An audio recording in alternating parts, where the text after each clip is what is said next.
Pemirsa, puncak perayaan Trisuci Waisak berlangsung di Candi Borobudur, Magelang, Jawa Tengah. Dijadwalkan Presiden Joko Widodo akan hadir di sana dan ada reporter Riyad Nur Hidayatullah dan juga juru kamera Indar Mawan. Sementara perayaan Waisak juga berlangsung di Vihara Ekayana, Tanjung Duret, Jakarta Barat. Ada rekan kami di sana yaitu Andika Perdana dan juga juru kamera yaitu Kris Dianto. Ya, Riyad. Kita ke Riyad terlebih dahulu di kawasan Candi Borobudur. Ya, Riyad, bagaimana proses perayaan Trisuci Waisak di sana? Ya, baik Kira, dapat kami laporkan langsung bagaimana proses perayaan Hari Trisuci Waisak umat Buddha ke 2559 atau di tahun 2015 ini langsung dari Candi Borobudur, Magelang, Jawa Tengah, di mana umat Buddha saat ini sedang melakukan proses kegiatan bakti sosial di pelataran Candi Borobudur. Dan kegiatan dari bakti sosial ini sudah dilakukan 2 hari, kemarin dan hingga hari ini. Dan rencananya hari ini akan ditutup pada pukul 12 siang nanti, karena rencananya Presiden Joko Widodo akan hadir ke Candi Borobudur ini pada pukul 7 malam nanti. Dan adapun pasien dari kegiatan bakti sosial ini adalah masyarakat yang juga hadir memenuhi di Candi Borobudur ini, dan mereka dapat luasa untuk bisa mengikuti kegiatan sosial tersebut, mulai dari kegiatan memeriksa kesehatan mata dan lain sebagainya, juga ada kegiatan donor darah. Dan juga kita lihat tadi persiapan dari umat Buddha yang akan merayakan Hari Trisuci Waisak 2559 ini berupa panggung yang cukup besar yang nantinya akan diisi oleh segala kegiatan kebudayaan dari umat Buddha dan juga kegiatan musik yang sampai saat ini sedang berlangsung, latihan musik angklung. Dan rencananya memang nanti sekitar pukul 3 sore umat Buddha akan melakukan kirap dari Candi Mendut menuju Candi Borobudur ini dengan membawa 2 benda suci, yaitu api abadi dan juga air suci yang langsung didatangkan dari daerah Grobogan, Jawa Tengah. Adapun jarak antara Candi Mendut dan juga Candi Borobudur ini diperkirakan mencapai 2 sampai 3 km dan memakan waktu sekiranya pukul sampai 1 jam yang akan datang. Dan rencananya tadi saya katakan bahwa perjalanan dari Candi Mendut akan dilakukan oleh umat Buddha pada pukul 3 sore dan diperkirakan akan sampai di Candi Borobudur ini pada pukul 5 sore. Ira. Ya, Riyad, Anda katakan tadi Presiden Jokowi akan hadir di Candi Borobudur pada malam nanti. Lalu bagaimana dengan rombongan, apakah sudah hadir di Magelang saat ini? Baik, Ira, memang betul tadi dari awal saya katakan bahwa rencananya dari Presiden Joko Widodo akan ikut hadir merayakan malam puncak Trisuci Waisak 2559 di tahun 2015 ini. Nah, dan segala persiapan memang sudah kita bisa lihat dari rombongan Pas Pampres yang sudah datang, dan rencananya memang jika kita lihat di belakang saya memang sampai saat ini masyarakat masih terus hadir di Candi Borobudur ini untuk bertamasya, dan untuk hari ini saja dibatasi hingga pukul 3 sore karena setelah pukul 3 sore nanti area dari Candi Borobudur ini akan disterilkan, dan Presiden Joko Widodo rencananya akan datang ke acara puncak Trisuci Waisak ini pada pukul 7 malam nanti, dan rombongan diperkirakan akan datang ke hotel, salah satu hotel yang ada di kawasan Candi Borobudur ini sekitar pukul 5 sore.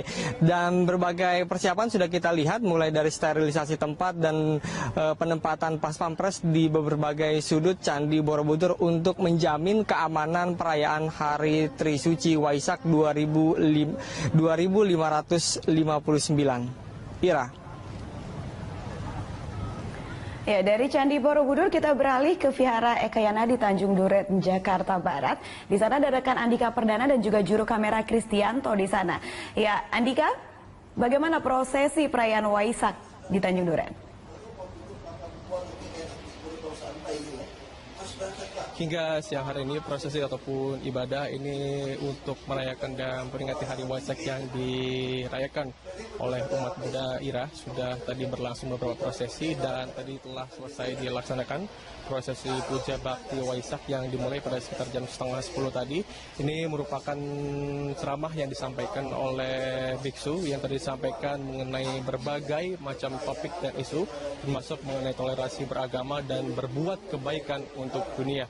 Selain itu di wihara ini kini sedang menyampaikan orasi dan sambutannya yaitu Gubernur DKI Jakarta Basuki Cahayapurnama di dalam ruang wihara disampaikan sejumlah hal secara santai, guyon. Ini juga didengarkan langsung oleh para jemaah yang ada di sini dan bahkan sudah hadir sekitar jam setengah 7 pagi hari ini. Ahok menyampaikan pentingnya mengenai toleransi beragama yang harus terus dipupuk untuk Republik Indonesia. Selain juga mengenai jalannya perayaan Waisak di wihara ini, dari sini kami juga memantau dan melihat ada tentunya pengamanan yang dilakukan oleh kepolisian dan ini juga melibatkan Polda dan kepolisian gabungan yang disampaikan oleh Polda dan menjamin juga bahwa Waisak tahun ini akan berjalan aman dan baik dan tidak akan terulang lagi ancaman keamanan yang sempat terjadi termasuk dengan adanya ledakan bom pada Agustus 2013 lalu di mana ada 300 personil kepolisian gabungan yang mengamankan Waisak pada tahun hari ini dan ini juga merupakan bagian dari komitmen kepolisian untuk terus menjaga proses dan hak ibadah yang akan dilakukan oleh umat Buddhis yang ada di kawasan Jakarta Barat ini. Ira. Ya, Andika, lalu pesan Waisak apa yang disampaikan dalam perayaan tahun ini?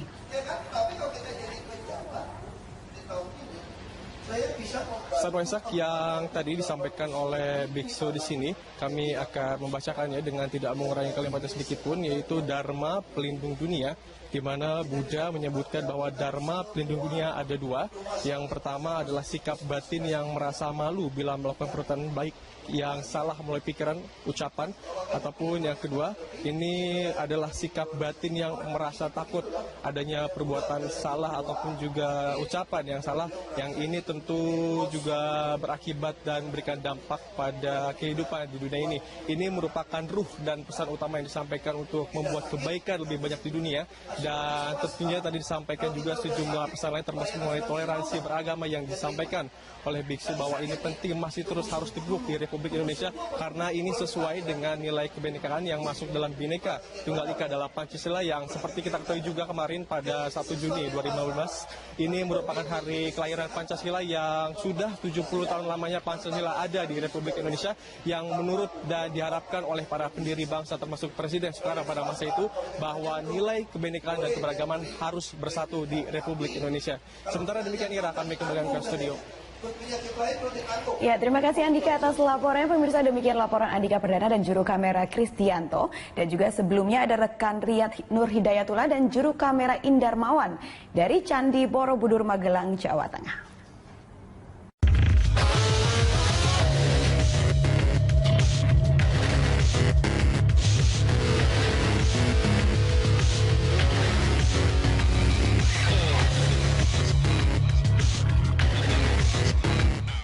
Kembali di Lunch Talk membahas kejadian penjualan rumah dapat memperistri sang penjual rumahnya. Di segmen ini kita sudah ada penelpon, kita akan sapa Ibu Vivi dari Tebet. Silakan Ibu Vivi bila ada pertanyaan atau komentar yang ingin disampaikan. Mau nanya aja sih. Kayaknya kalau menurut aku itu masuk akal nggak sih, beneran nggak sih itu rumah di Malang itu kondisinya memang benar-benar dapat istri beli rumah gitu. Oke, baik. Ya, Ibu Vivi, pertanyaannya tadi sudah kita verifikasi langsung ke Ibu Indira Astarisa langsung dari Malang, Jawa Timur lewat sambungan telepon di 2 segmen sebelumnya. Memang beliau membenarkan bahwa prioritas menjual rumahnya dan apabila cocok dengan yang baru berniat bisa jadi suaminya, begitu Ibu Vivi. Ya, terima kasih Bu Vivi atas pertanyaannya. Saya akan kembali ke Mbak Oriza nih. Tadi kita sedang membahas konsekuensi logis dari sejumlah sosok dan profiling sosok-sosok ini ketika mereka mengutarakan minatnya. Let's face it, mungkin mereka sebenarnya nggak butuh rumah, tapi yang menjadi hook dari iklan tersebut adalah kesempatan memperistri.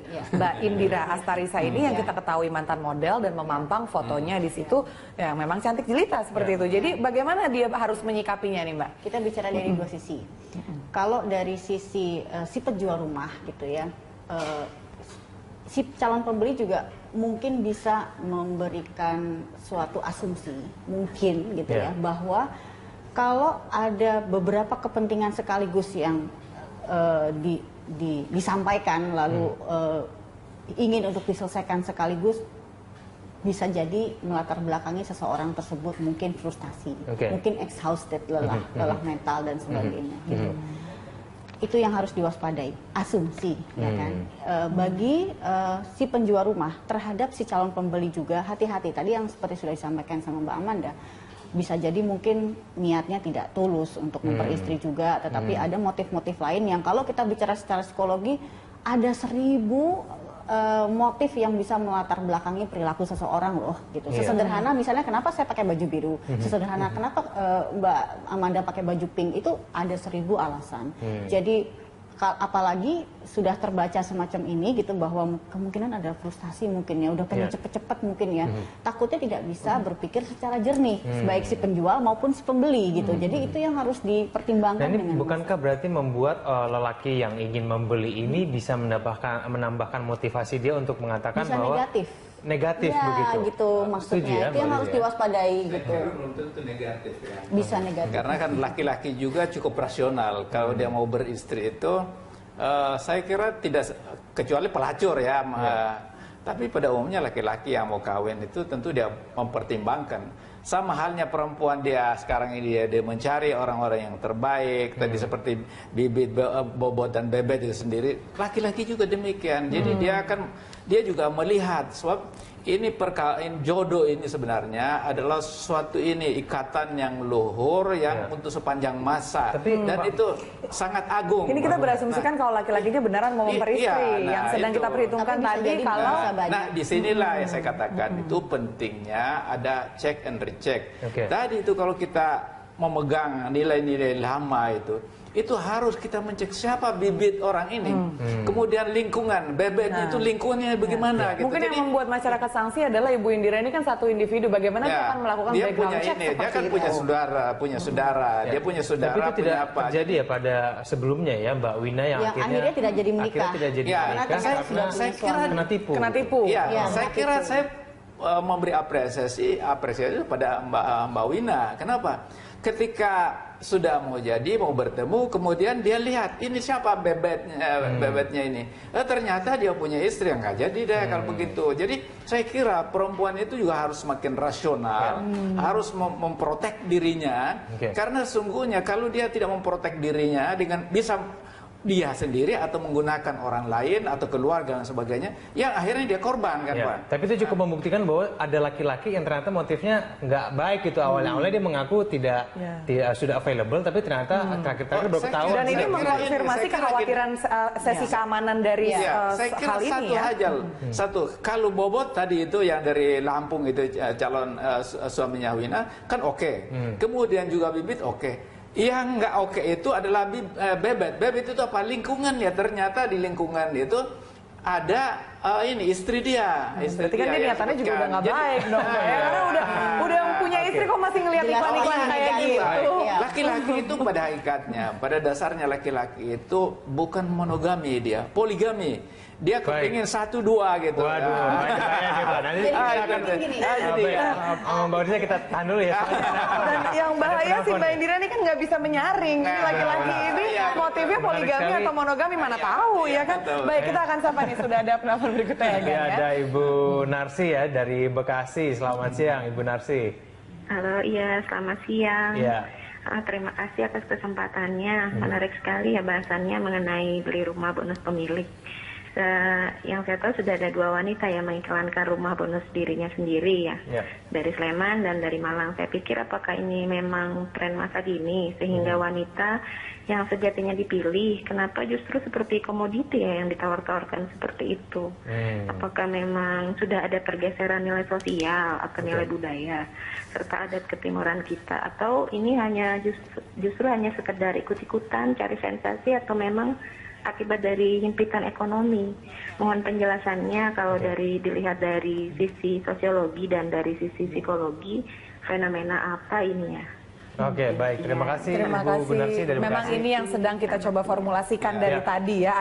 Ada apa sih ini sebetulnya? Kalau tadi dari perspektif psikologi Mbak Riza sudah mengemukakan ini hanya orang-orang yang ekstrovert yang bisa berlaku seperti ini, dan ada unsur konformitas, kecenderungan seperti itu. Dan kalau motivasinya tadi sudah disampaikan sama Ibu tadi, itu udah benar semua kok. Apakah untuk narsis, apakah untuk mengeksploitasi diri supaya lebih, mohon maaf, laku, apakah supaya motif ekonomi? Motif ekonomi semuanya benar kok. Benar kok Bu.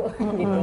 Tapi tidak bisa dipungkiri bahwa walaupun si Pak Musin tadi sudah mengatakan dari perspektif sosiologi, ini ada pergeseran nilai, tapi sebenarnya nggak apa-apa karena tuh di kota-kota memang sudah urban dan tidak ada niat jahat di balik niatan kedua wanita ini dalam melakukan hal tersebut. Jadi kita jangan terlalu cepat untuk menghakimi juga. Tapi kita juga tidak bisa menyangkal bahwa ada perempuan yang merasa ini kok objectifying women ya, kejadian ini seperti komoditas saja, dijajakan seperti itu.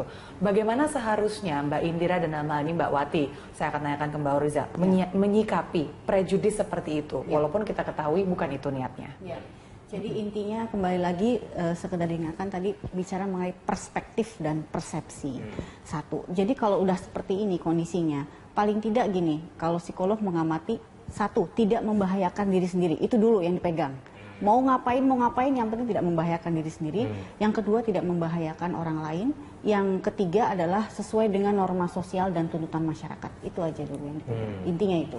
Jadi maksudnya melakukan sesuatu tidak membahayakan diri sendiri, tadi sudah kita bahas. Yang kedua, tidak membahayakan atau merugikan orang lain. Mungkin nanti ada calon pembeli lain, calon pembeli yang ternyata punya istrinya jadi terganggu karena istrinya juga mungkin pejabat atau orang terkenal, malah jadi berdampak. Itu yang kita harus pikirkan. Dan yang ketiga, yang tadi saya bilang bahwa fenomena semacam ini atau kejadian-kejadian semacam ini harus dipertimbangkan juga bahwa ini nanti bisa membuat orang lain juga meniru-niru loh. Dan kemudian selanjutnya, karena sebetulnya pemirsa TV juga tidak semuanya high educated kan, gitu. Nah ini yang harus diwaspadai. Karena kita juga bagaimanapun kita pribadi masing-masing harus mempunyai tuntutan sosial untuk bisa memberi contoh pada orang di sekitar kita juga, gitu. Itu yang bagaimana kemudian Mbak Indira ini bisa menilai ya orang yang datang ke dia ini benar-benar niatnya tulus sesuai dengan yang dia inginkan atau tidak. Nah, tersebar itu jadi milik siapa saja kok. Baik. Dan itu juga artinya yaitu berbagai kemungkinan, entah positif entah negatif, itu yang harus makanya disaring tadi. Baik, kita lanjutkan lagi dulu kita di segmen selanjutnya. Pemirsa tetaplah bersama kami di